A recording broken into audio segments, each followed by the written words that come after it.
మన పిల్లల భవిష్యత్తు కోసం వారికి బంగారు బాట వేయాలంటే సరైన స్థలం ఎంచుకోవాలి. మీ పెట్టుబడికి నమ్మకమైన వేదిక Sri Vasavi projects. Hello weavers, welcome back to our channel. ప్రస్తుతం మనతో పాటు ఉన్నారు 25 ఇయర్స్ నుంచి అమెరికాలో ఉంటున్నటువంటి ఎంఎన్స్ ఎగ్జిక్యూటివ్ వీరభద్రరావు గారు. సార్తో మాట్లాడండి. నమస్తే సార్. నమస్తే అమ్మ. సార్, వర్క్ వీసా లేకుండా అక్కడ గనక పని చేస్తే దేశ బహిష్కరణ. మనం ఇంతకుముందు వీడియోలో కూడా మాట్లాడుకున్నాం. పిల్లలకి ఇప్పటికే పాకెట్ మనీ లేక అక్కడ చాలా మంది ఇబ్బందులు పడుతున్నారు. ఈ రైడ్స్ ఇవన్నీ జరగడం చూసి డైరెక్ట్ కంపెనీసే వీళ్ళని తీసేయడం కూడా జరుగుతున్నాయి. సో ఒక్కసారి మన ఇండియన్స్ అక్కడ ఉన్నటువంటి పరిస్థితి, వాళ్ళు ఎలాంటి కష్టాలు పడుతున్నారు, మరి తెలిసి కూడా కొంతమంది అక్కడికి వెళ్ళడానికి ఇంకా ఉత్సాహంగా కూడా ఉన్నారు. మీరు సజెషన్స్ ఇస్తారా? అక్కడ ఉన్నటువంటి వాళ్ళ పరిస్థితి ఏంటి ఒక్కసారి సార్ దాని గురించి. సో యుఎస్లో ఏంటంటే లీగల్గా ఉన్న వాడికే ఫస్ట్ ఆఫ్ ఆల్ మీరు ఎంప్లాయబిలిటీ వెరిఫికేషన్ ఒకటి ఉంటుంది. Every employer, no matter who it is, మన ఫస్ట్ ఆఫర్ లెటర్ ఇచ్చిన తర్వాత మనం జాయిన్ అయ్యే ముందు కొన్ని బ్యాక్గ్రౌండ్ చెక్స్, అట్లానే నాకు ఎగ్జాక్ట్ నెంబర్ గుర్తులేదు, అది ఒక ఫామ్ ఫిలప్ చేసి ఇస్తాము. ఇస్తే దాన్ని వాళ్ళు వెరిఫై చేస్తారు. I don't remember exactly, I-694 something ఉంది. సో దాంట్లో ఏంటంటే మనము ఈ కంట్రీలో నేను ఈ వీసాలో ఉన్నాను, నేను that I'm employable. Green card అయితే గ్రీన్ కార్డు, సిటిజన్షిప్ అయితే సిటిజన్షిప్, లేదా లోకల్ H1 ఉంటే H1. One of those proofs you submit along with that. మనం బాస్ ఎవరైతే హైర్ చేస్తాడో వాడు దీన్ని వెరిఫై చేసి, HR లేకపోతే boss, they will verify and say yes, వాడు కింద సంతకం పెడతారు. అప్పుడే మిమ్మల్ని లీగల్గా హైర్ చేస్తారు వాళ్ళు. సో ఒక కంట్రీ వైడ్ ఎంప్లాయ్మెంట్ వెరిఫికేషన్ ఒకటి ఉంటుంది, వాళ్ళకి మాత్రమే ఉద్యోగం ఇవ్వాలి. దాన్ని ఎవరైతే ఫాలో చేయరో వాళ్ళకి ఆబ్వియస్లీ పెనల్టీస్ ఉంటాయి, or some time it may go to the extent of seizing the business. So ఈ ఇండియన్ రెస్టారెంట్స్ కానీ, లేక పెట్రోల్ గ్యాస్ స్టేషన్స్ కానీ, లేక వేరే సూపర్ మార్కెట్స్ చోట మోటా బిజినెస్లు ఏవైతే ఉన్నాయో వాళ్ళే ఎంటర్టైన్ చేస్తారు. ఇప్పుడు పెద్ద వాల్మార్ట్ ఉంది, టార్గెట్ ఉంది, ఇలా కోల్స్ ఉన్నాయి, ఇలా పెద్ద పెద్ద చైన్స్ ఉన్నాయి కదా డిపార్ట్మెంటల్ స్టోర్స్. వాళ్ళు ఎవ్వరు వీళ్ళని హైర్ చేయరు. Because they are all bound by that government employability verification. E verify అంటారు, అది that's the word I was looking, e verify. So ఈ-వెరిఫైలో మీ సోషల్ సెక్యూరిటీ నెంబర్ వేస్తే ఆటోమేటిక్గా చెప్పేస్తుంది అది మీ స్టేటస్ ఏంటి అన్నది. సో వాడు హైర్ చేయడు. వాడు ఆ పెద్ద కంపెనీస్ ఎవ్వరు వీళ్ళని హైర్ చేయరు. సో మీరు కంపెనీలు తీసేస్తున్నారంటే, ఈ కంపెనీలు ఎవరంటే ఈ చిన్న చిన్న street corner vendors type. So వాళ్ళు ఏం చేస్తారు, ఇప్పుడు లేటెస్ట్ వాతావరణంలో ఈ రైడ్స్ ఇవి జరుగుతున్నాయి కదా, దాంతో ముందే వాళ్ళు చేయి కడిగేసుకుని, నాయన మీరు వెళ్ళిపోండి, మా వల్ల కాదు, ఏదో వాడు బిజినెస్ అన్నా మూసుకోవాలి, లేకపోతే లోకల్ టాలెంట్ను, లోకల్ మనుషుల్ని వాళ్ళు హైర్ చేసుకోవాలి. అంటే వాళ్ళకి కూడా ప్రాబ్లమేనా సార్ ఇలా చేసుకోవడం వల్ల? వాళ్ళకి ప్రాబ్లం. ఇప్పుడు యాక్చువల్గా మాకు ఫ్లారిడా స్టేట్లో one of the biggest farming state అది. అక్కడ మీకు టొమాటోస్ కానీ, వెజిటబుల్స్ కానీ, లీఫీ వెజిటబుల్స్, అట్లనే ఫ్రూట్స్ అన్నీ good number of them come from Florida.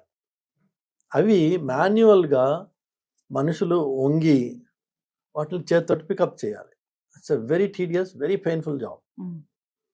మీరు ఎప్పుడైనా 10 మందికి కూర్చోబెట్టి కింద వడ్డన వడ్డిస్తే మీకు తెలుస్తుంది. 10 మందికే, 100 మందికి కాదు, 10 మందికి వడ్డించండి ఒకసారి ఒంగుని, మీకు తెలిసిపోతుంది ఎంత కష్టం అన్నది.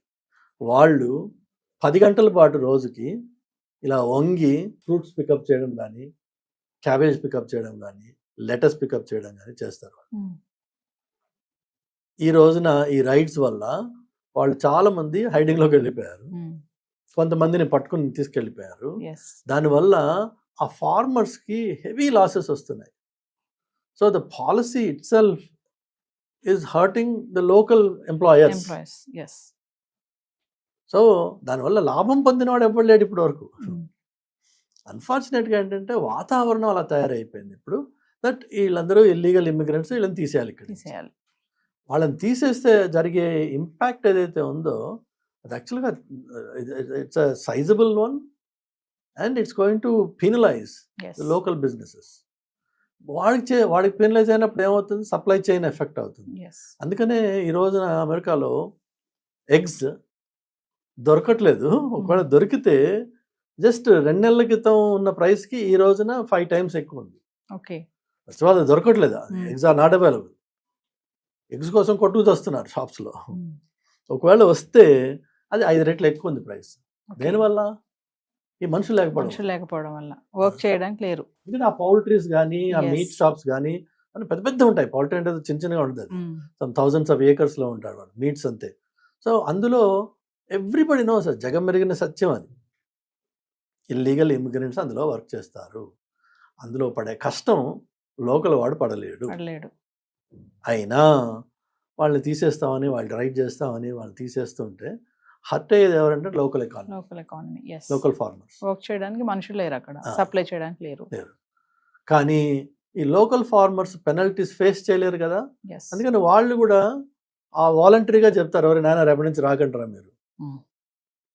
సేమ్ థింగ్ మన ఇండియన్ రెస్టారెంట్స్ కానీ, చైన్స్ కానీ, చిన్న షాప్స్ కానీ, వీళ్ళు కూడా ఈ స్టూడెంట్స్కి చెప్తున్నారు, బాబు సార్ వాతావరణం బాగాలేదు, I can't hire you, if necessary I close the shop, లేకపోతే నేను ఒక్కడిని చేసుకోగలిగితే చేసుకుంటా అని మీరు రేపటి నుంచి రాకండి ఇంకా.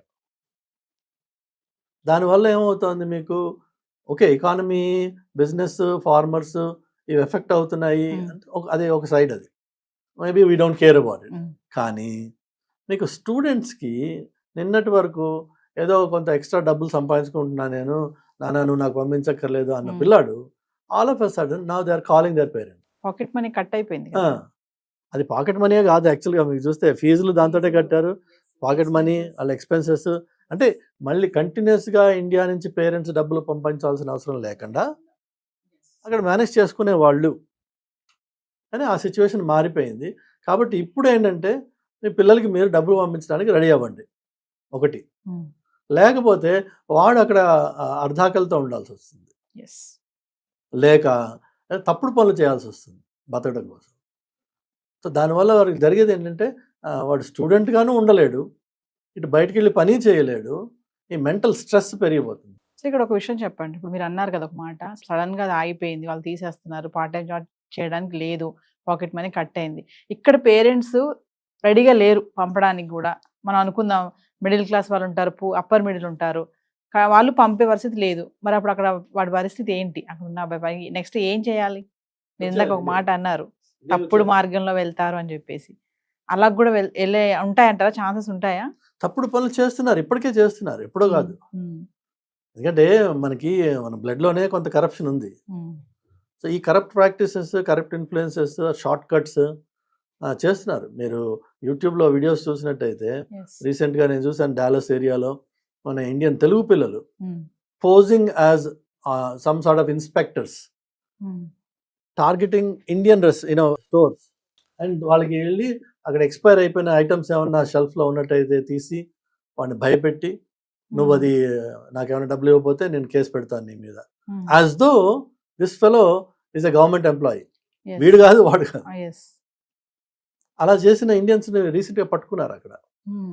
అట్లానే ఇక్కడ స్కామ్స్ ఉన్నాయి కదా ఆన్లైన్లో, ముసలాళ్ళని పాపం రిటైర్డ్ పీపుల్ని వాళ్ళ they loot them out of their savings. So కొంతమంది ఏమో బ్యాంక్స్ నుంచి ట్రాన్స్ఫర్ చేస్తున్నారు. రీసెంట్గా ఒకరిని పట్టుకున్నారు, వాడు he went to collect some 400 grams of gold from somebody, right? ఆ కలెక్ట్ చేసిన వాడు ఎవడు? ఇండియన్ స్టూడెంటే. వాడికి ఎవరో ఇక్కడి నుంచి ఇండియా నుంచే కాంటాక్ట్ చేసి, నువ్వు పలానా పని నాకు చేస్తే నీకు ఇంత కట్టిస్తానని చెప్పారట. నేను కలెక్ట్ చేశాడు. కలెక్ట్ చేసిన టైంలో కాప్స్ రెడీగా ఉన్నారు, పట్టుకున్నారు వాడిని. వాడికి నోరు తెరిచి సరిగ్గా మాట్లాడడం రావట్లేదు వాడికి. But he was ready to be part of the scam. ఎందుకు? ఆ చిన్న కట్టేది వాడికి వస్తుంది, 2000-1000 వస్తాయి వాడికి. వాడు తీసుకెళ్ళేది 400-400 grams ఆఫ్ గోల్డ్ వాడిది.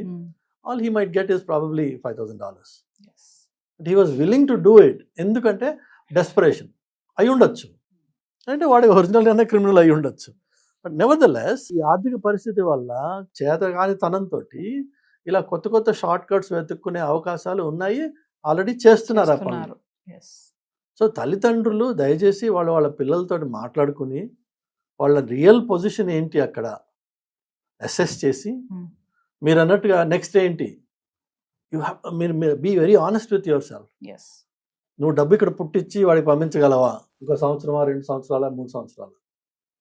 లేదు, వాడికి అక్కడ అవకాశం ఇది కాకుండా అంటే లీగల్గా డబ్బులు సంపాదించే అవకాశం ఏదైనా ఉందా?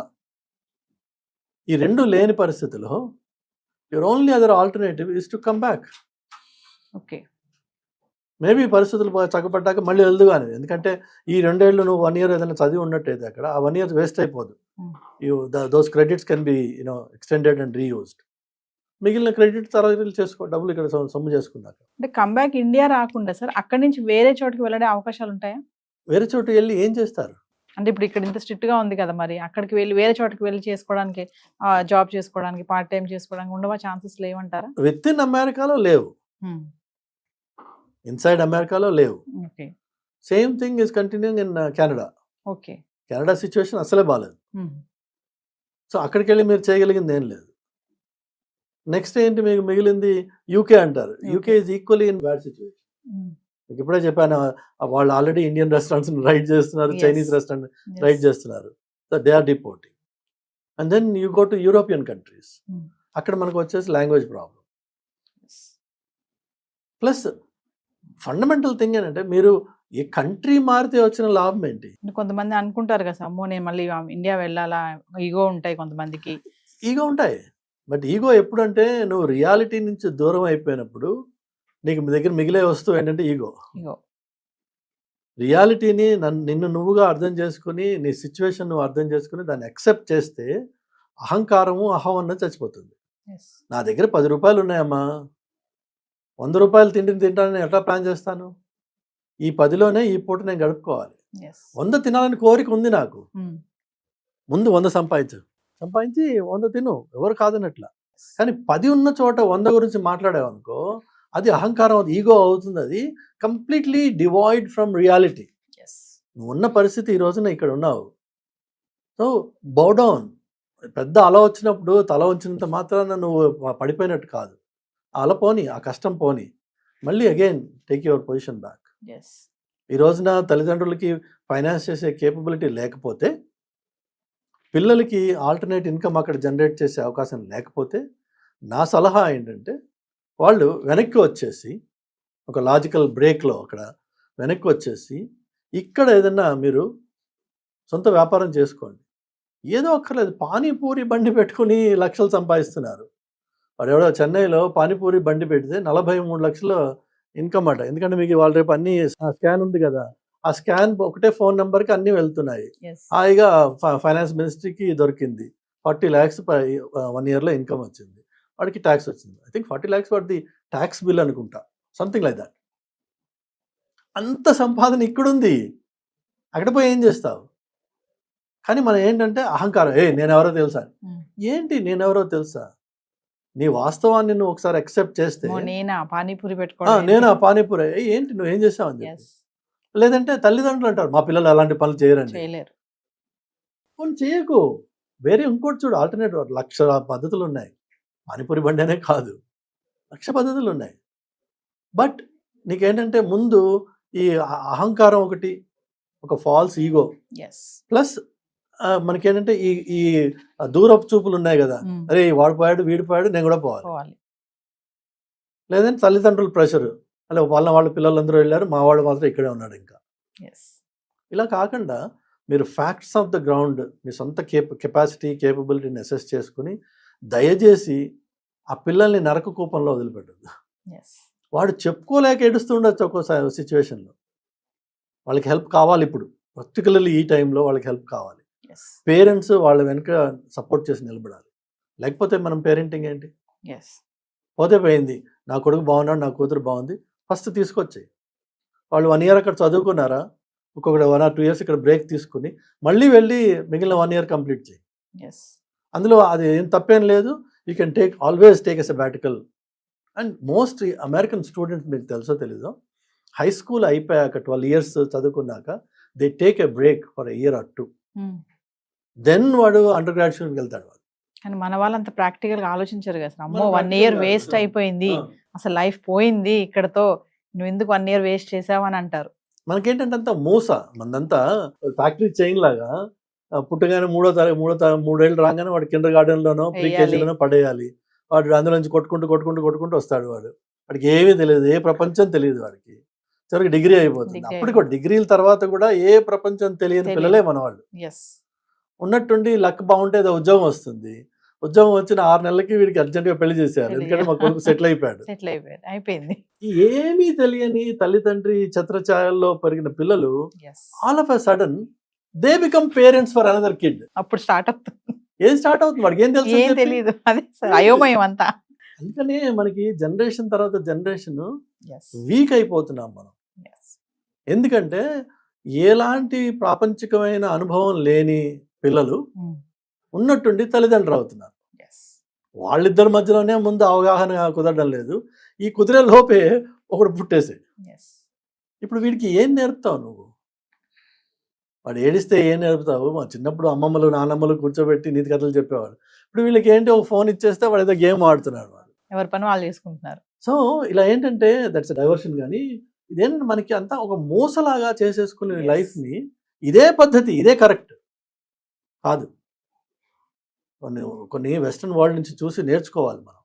అమెరికాలో హై స్కూల్కి వెళ్ళే పిల్లలు సమ్మర్లో ఇల్లు షిఫ్ట్ చేసే వాళ్ళకి వెళ్ళి వీళ్ళు హెల్ప్ చేస్తారు. పెద్ద పెద్ద వస్తువులు మోసి తీసుకురావడానికి ట్రక్లో లోడ్ చేసి మళ్ళీ ఇక్కడ అన్లోడ్ అక్కడ లోడ్ 2 చేస్తారు వాళ్ళు. హై స్కూల్ పిల్లలు, ఎందుకంటే వాళ్ళు బాధ్యత నేర్చుకుంటారు. Yes. రూపాయికి విలువ ఏంటి అనేది వాళ్ళు నేర్చుకుంటారు. అలా చాలా మటుకు పేరెంట్స్, నీకు ఫోన్ కావాలా, okay go make money, go do this job or do that thing, some work, yes but you need to learn the value of rupee, value of a dollar. మనకి నాన్నకు ఫోన్ చేయి, మా అమ్మకు phone చేయి, లేదంటే అమ్మను పటాయించు, నేను నాన్నను పటాయించు, ఏదో వాళ్ళు ఏమో తల తాకట్టు పెట్టి తీసుకొచ్చి ఇస్తారు. ఎస్ లేకపోతే ఇటు చూసాడు అంటాడు. అవును. కదా కూడా బాధ్యత తెలియనివ్వరు. Yes. వాళ్ళు తెలియని ఎవరు తల్లిదండ్రులు, తెలుసుకోరు పిల్లలు. పిల్లలు. ఎస్ వెస్ట్రన్ వాళ్ళు అలా ఉండదు. వాళ్ళు ఫోర్స్ చేస్తారు నువ్వు నేర్చుకోవాలి అని. చాలా ఇండిపెండెన్స్ని చిన్నప్పటి నుంచే నేర్పుతారు వాళ్ళు. ఎక్కడ కూడా ఒక పేరెంట్ కిడ్కి ఫుడ్ ఆర్డర్ చేయడం హోటల్కి వెళ్తే, what do you want, what do you want, what do you want, what do you want, they'll order their respective. మనమేమో ఒకటే పేరెంట్ నలుగురికి ఆర్డర్ చేస్తాం కదా. ఇవన్నీ ఈ కల్చరల్ డిఫరెన్సెస్లో ఉన్న బ్యూటీ ఏదైతే ఉందో దాన్ని రికగ్నైజ్ చేయాలి మనం. ఎస్ వాడట్రా అట్లా చేస్తాట్రా, అదేదో మనకి వింతలాగా లేదంటే దాన్ని గేలి చేసి చేయకూడదు. ఎస్ రీసెంట్గా ఇటలీలో ముస్లిమ్స్ వెళ్ళి లోకల్ ఇటాలియన్ కల్చర్ని ఇన్సల్ట్ చేశారు. అందులో ఇప్పుడు అక్కడ మంచి స్ట్రాంగ్ ప్రెసిడెంట్ వచ్చింది. She simply said over night remove these guys from the country, kicked out, and in fact in future there's going to be more restrictions on them. Yes so మనము వేరే కంట్రీకి వెళ్ళినప్పుడు, వేరే ఇంటికి వెళ్ళినప్పుడు, వేరే ప్రపంచానికి ప్రదేశానికి వెళ్ళినప్పుడు అక్కడక్కడ మనకి నేర్చుకునే అవకాశాలు ఉంటాయి. అక్కడ Yes. మంచి ఉంది, ఉంది. మంచి మన దగ్గర ఉంది, మంచి వాళ్ళ దగ్గర ఉంది, చెడు మన దగ్గర ఉంది, చెడు వాళ్ళ దగ్గర ఉంది. ఎస్ అక్కడ మంచిని గ్రహించే ప్రయత్నం చేయాలి. అందులో ఎందుకు వీళ్ళు ప్రాక్టీస్ ఇలా చేస్తారు, దాంట్లో ఉన్న మంచి ఏంటి, ఎస్ అది నేర్చుకోవాలి. So coming back to the point, my humble request to the parents is honest discussion పిల్లలతోటి. వాళ్ళ సిచ్యువేషన్ ఏంటి, మీ సిచ్యువేషన్ ఏంటి, రెండు వైపులా బేరీజ్ చేసుకుని, ఎస్ నువ్వేమైనా అమ్మి డబ్బులు తీసుకురాగలవా, తీసుకురా. Hmm. వాడు ఏమైనా చేసి తీసుకురాగలడా, ఓకే. ఇవి రెండు నీ వల్ల కావట్లేదు, వాడిని అక్కడ త్రిశంకు సగంలో వదిలేయకుండా దయచేసి వాడిని తీసుకొచ్చేయండి. Yes let them be safe first, then will think of the future. Thank you sir.